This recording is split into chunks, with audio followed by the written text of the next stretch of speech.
മക്കളെ എല്ലാവർക്കും നമസ്കാരം. ഇന്ന് ഞാൻ നിങ്ങളുമായിട്ട് ഷെയർ ചെയ്യുന്നത് ഒരു രുചികരമായിട്ടുള്ള ഒരു ടേസ്റ്റി അപ്പത്തിൻ്റെ റെസിപ്പിയാണ്. നമുക്ക് വളരെ പെട്ടെന്ന് ചെയ്യാൻ പറ്റുന്ന, അരി അരച്ച് മുമ്പലത്തെ ദിവസം വെക്കുകയൊന്നും വേണ്ട. നമുക്ക് പെട്ടെന്ന് രാവിലെ തന്നെ മാവ് റെഡിയാക്കി അപ്പം തയ്യാറാക്കാം.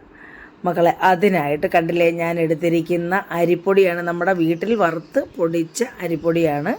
അപ്പോൾ അതിലേക്ക് ചേർക്കാൻ കുറച്ച് തേങ്ങയും എടുത്തിട്ടുണ്ട്, ചെറിയ ഉള്ളിയും എടുത്തിട്ടുണ്ട്, പിന്നെ കുറച്ച് അവിലും എടുത്തിട്ടുണ്ട്. അപ്പം നമുക്ക് എങ്ങനെ ഇത് തയ്യാറാക്കുന്നതെന്ന് നോക്കാം. അതിനായിട്ട് ഞാൻ വീട്ടിൽ പൊടിച്ച് വറുത്ത് വെച്ചിരിക്കുന്ന അരിപ്പൊടിയാണ്. ഇതിൽ നിന്ന് ഞാൻ 250 തൂക്കം വരുന്ന ഒരു കപ്പിൽ 2 കപ്പ് അരിപ്പൊടി എടുക്കുന്നുണ്ട്.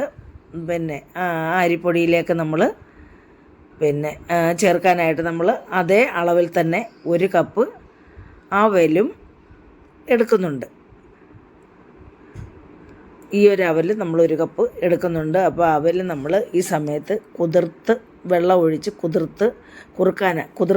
കുതിരാനായിട്ട് മാറ്റി വെക്കാം. എന്നിട്ട് നമ്മളിതിലേക്ക് തേങ്ങയും അങ്ങ് ചേർക്കുകയാണ്. അതേ 1 കപ്പ് അളവിൽ തേങ്ങയും ഉണ്ട് കേട്ടോ.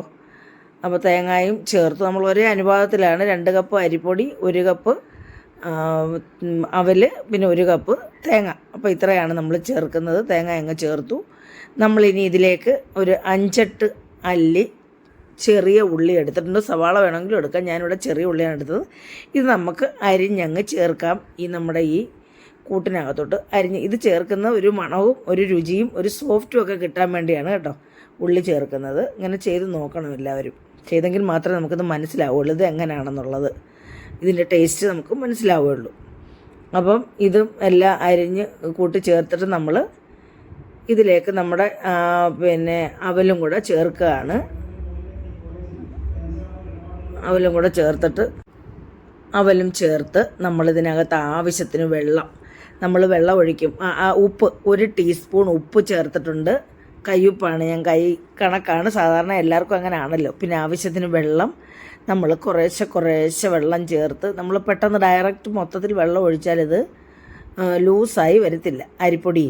അപ്പം നമ്മൾ അരിപ്പൊടി ആയാലും എന്ത് പൊടി ആയാലും നമ്മൾ ഡയറക്റ്റ് പെട്ടെന്ന് വെള്ളം ഒഴിച്ചാൽ, ഗോതമ്പ് പൊടി ആയാലും അത് ഉണ്ട കെട്ടി കിടക്കും. അപ്പോൾ നമ്മൾ കുറേശ്ശെ വെള്ളം ഒഴിച്ച് നമ്മളിത് ലൂസാക്കി എടുക്കണം. നമുക്ക് അപ്പത്തിൻ്റെ അതേ രീതിയിൽ. അപ്പോൾ അപ്പത്തിൻ്റെ അതേ രീതിയിലാവുമെന്ന് പറയുമ്പോൾ കൂടുതൽ അങ്ങ് ലൂസായ അരയാനും പാടായിരിക്കും. നമ്മുടെ ഇതിനകത്ത് തേങ്ങയും ചെറിയ ഉള്ളിയും മാത്രം നമുക്ക് അരിഞ്ഞാൽ മതി. നമ്മുടെ അവൽ അത് കുതിരുമ്പോൾ അതങ്ങ് ലൂസായിക്കൊള്ളു. അപ്പോൾ അതും അരഞ്ഞാൽ മതി. അപ്പോൾ നമ്മളിതെല്ലാം ലൂസാക്കി എടുത്തിട്ടുണ്ട്. ഇതിലേക്ക് നമ്മൾ 2-3 തവണയായിട്ട് ഞാൻ അരയ്ക്കുന്നത് കേട്ടോ, ചെറിയ മിക്സി ജാറായതുകൊണ്ട്.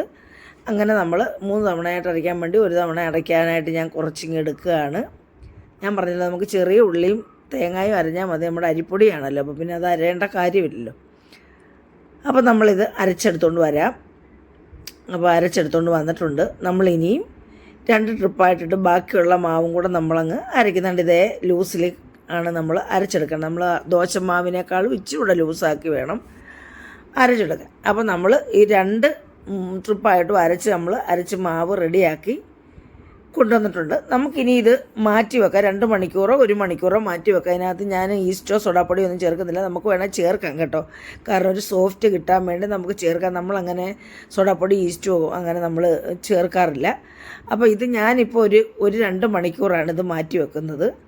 2 മണിക്കൂർ മാറ്റി വെച്ച ശേഷം നമുക്ക് എടുക്കാം. ആ സമയത്ത് നമുക്ക് ഒരു അപ്പത്തിനൊരു കറി വേണം. അതിന് ഞാൻ മുട്ടക്കറി തയ്യാറാക്കാൻ പോകണം. അപ്പോൾ മുട്ടയെല്ലാം കഴുകി എടുത്തിട്ടുണ്ട് നമ്മൾ കുക്കറിലല്ല, അത് വേവാൻ അടുപ്പിൽ വെച്ചു. ആ സമയത്ത് നമ്മൾ മുട്ടയ്ക്ക് ചേർക്കാനുള്ള സവാളയും 2-3 വെളുത്തുള്ളിയും പച്ചമുളകും കൂടെ ഞാൻ കുക്കറിലേക്ക് അരിഞ്ഞിട്ടു.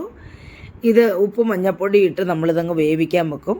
അപ്പോൾ നമ്മുടെ സവാള ഉള്ളി എല്ലാം വെന്ത് വന്നിട്ടുണ്ട്. നമ്മളിനി അടുപ്പയിൽ ചീനിച്ചട്ടി വെച്ചു. ആവശ്യത്തിന് ഒരു 1/2 സ്പൂൺ കടുകിട്ടു, പെരുംജീരകം ഇട്ടു, ഇഞ്ചി ഇട്ടു. മൂത്തതിന് ശേഷം നമ്മളിതിലേക്ക് സാധാരണ ചേർക്കുന്ന മസാലപ്പൊടി, കറിവേപ്പില ഇട്ടതിന് ശേഷം മസാലപ്പൊടി, മല്ലിപ്പൊടി, മുളക് പൊടി, കുരുമുളക് പൊടി എല്ലാം കൂടെ ചേർത്ത് നമ്മുടെ കറി ഇവിടെ റെഡി ആയിട്ടുണ്ട്. കൊഴുത്ത ചാറോടുള്ളൊരു കറിയാണ്. നമ്മൾ പല പ്രാവശ്യം മുട്ടക്കറി ഇട്ടിട്ടുള്ളതാണ്, അതുകൊണ്ട് ഞാൻ ഡീറ്റെയിൽ ആയിട്ട് കാണിക്കുന്നില്ല. എന്നിട്ട് നമ്മൾ മുട്ടയും അതിനകത്തങ്ങ് പറക്കിയിട്ടു. അപ്പോൾ നമ്മുടെ മുട്ടക്കറി ഇവിടെ റെഡി ആയിട്ടുണ്ട്. ഇനി നമുക്ക് അപ്പം തയ്യാറാക്കി പെട്ടെന്ന് മുട്ടയും കഴിക്കും, ഇപ്പോൾ കറി കഴിക്കാമല്ലോ. അതിന് നമ്മൾ പെട്ടെന്ന് അപ്പോൾ നമ്മുടെ അരിയെല്ലാം 2 മണിക്കൂർ കഴിഞ്ഞ് നമ്മുടെ മാവ് ഇവിടെ എല്ലാം ശരിയായിട്ട് വന്നിട്ടുണ്ട്. ഞാനിതിൽ ഈസ്റ്റ് ഒന്നും സോഡാപ്പൊടി ഒന്നും ചേർക്കുന്നില്ല കേട്ടോ. സോഡാപ്പൊടി വേണേൽ ചേർക്കാം. അപ്പം നമുക്കൊരു സോഫ്റ്റൊക്കെ കിട്ടണമെന്ന് നമുക്ക് വേണമെന്നുണ്ടെങ്കിൽ സോഡാപ്പൊടി അല്പം ചേർക്കുമോ അല്ലെങ്കിൽ നേരത്തെ ഇച്ചിരി ഈസ്റ്റ് ചേർക്കുകയോ ഒക്കെ ചെയ്യാം. ഞാനിപ്പോൾ ഇതൊന്നും ചേർത്തിട്ടില്ല കേട്ടോ. നമ്മളങ്ങനെ ഈസ്റ്റും സോഡാപ്പൊടി അങ്ങനെ ചേർക്കാറില്ല. നമ്മൾക്ക് ഇത് മതി. ഈ രുചികരമായിട്ടുള്ള എന്തൊരു ടേസ്റ്റാണെന്നറിയോ ഇങ്ങനെ ഒരു അപ്പം ഉണ്ടാക്കിയാൽ. നല്ല രുചിയാണ്.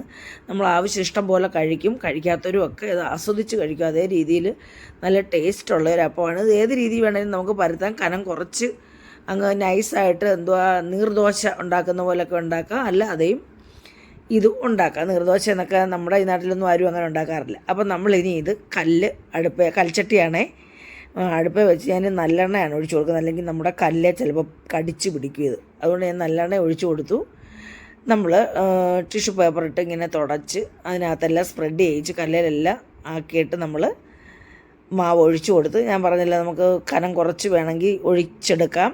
അല്ലെങ്കിൽ നമ്മളപ്പം സാധാരണ ഉണ്ടാക്കുന്ന പോലെ നമ്മൾ ഒഴിച്ച് എടുക്കാം. അപ്പം ഞാൻ സാധാരണ അപ്പം ഉണ്ടാക്കുന്ന പോലെ തന്നെ നമ്മൾ ഉണ്ടാക്കുന്നത്. അപ്പം ഇങ്ങനെ ഒഴിച്ചു, സ്പ്രെഡ് ചെയ്യിച്ചു. എന്നിട്ട് നമ്മളിതിൻ്റെ ഹോളൊക്കെ വരുമല്ലോ, ചെറുതായിട്ട് ഹോളൊക്കെ വരുന്ന സമയത്ത് നമ്മൾ ഇത് അടച്ചു വെക്കണം. നമ്മൾ ഈ ആ സമയത്ത് അടച്ചു വെക്കുമ്പോഴേ ഇത് നന്നായിട്ട് നമുക്ക് കിട്ടത്തുള്ളൂ. അപ്പോൾ നമ്മൾ അടച്ചു വെച്ചു. അപ്പോൾ നമുക്ക് നല്ല രുചികരമായിട്ട് ഈ അപ്പത്തിൻ്റെ കളർ വ്യത്യാസമുണ്ട്. ഞാൻ പറഞ്ഞില്ല എന്താണെന്നറിയാമോ, നമ്മൾ അവൽ ചേർക്കുന്നുണ്ട്. ഈ കളറ് നമ്മുടെ ഗോതമ്പ് പൊടി പോലെ ഇരിക്കും ഇത് കേട്ടോ. അവൽ ചേർത്തോണ്ടാണ് ഈ കളറ്. ചുമന്ന അവലായിരുന്നു. അവലായതുകൊണ്ട് ഈ ദോശയ്ക്ക് ഈ കളർ വന്നത്. അപ്പോൾ നമുക്ക് തോന്നുന്നു എന്താ ഇത് ഇങ്ങനെ ഈ കളർ വന്നു, ചുമന്ന അവലായതുകൊണ്ടാണ് കേട്ടോ ആ ദോശ അങ്ങനെ ഈ ഒരുമാതിരി ഗോതമ്പിൻ്റെ ദോശ കളറിൽ ഇരിക്കുന്നത്.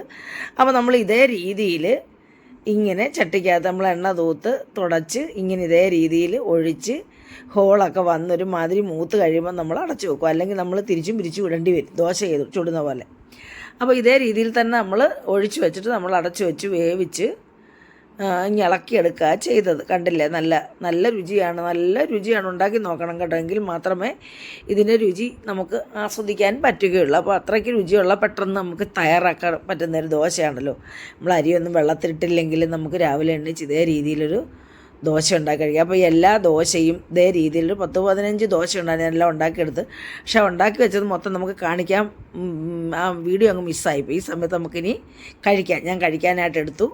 കണ്ടില്ലേ, കഴിക്കാനായിട്ട് നല്ല സോഫ്റ്റ് ആണെന്ന് നമ്മൾ പറയത്തില്ല, വളരെ രുചികരമായിട്ടുള്ളൊരു അപ്പമാണ്. സോഫ്റ്റിന് ഞാൻ ഈസ്റ്റ് സോഡാപ്പൊടിയൊന്നും ചേർത്തില്ലല്ലോ. അപ്പം മുട്ടക്കറി കൂട്ടി കഴിക്കാനായാലും എന്ത് കറിയുടെ കൂടെ കഴിക്കാനും നല്ല രുചികരമായിട്ടുള്ളൊരു അപ്പമാണ്. അപ്പോൾ മക്കളെ എല്ലാവർക്കും ഇഷ്ടപ്പെട്ട് കാണുമെന്ന് വിശ്വസിക്കുന്നു. ഇഷ്ടപ്പെട്ടിട്ടുണ്ടെങ്കിൽ ഇതേ രീതിയിൽ എല്ലാവരും തയ്യാറാക്കി നോക്കുക, കഴിക്കുക. അപ്പം പഴയതുപോലെ എല്ലാവരും കമൻറ്റ് ചെയ്യുകയും ലൈക്ക് ചെയ്യുകയും സബ്സ്ക്രൈബ് ചെയ്യാത്തവരൊന്ന് സബ്സ്ക്രൈബ് ചെയ്ത് സഹായിക്കുകയും ചെയ്യണം മക്കളെ. അപ്പോൾ അടുത്ത ഒരു നല്ല വീഡിയോ ആയിട്ട് വരുന്നവരെയും എല്ലാവർക്കും എൻ്റെ നന്ദി, നമസ്കാരം മക്കളെ.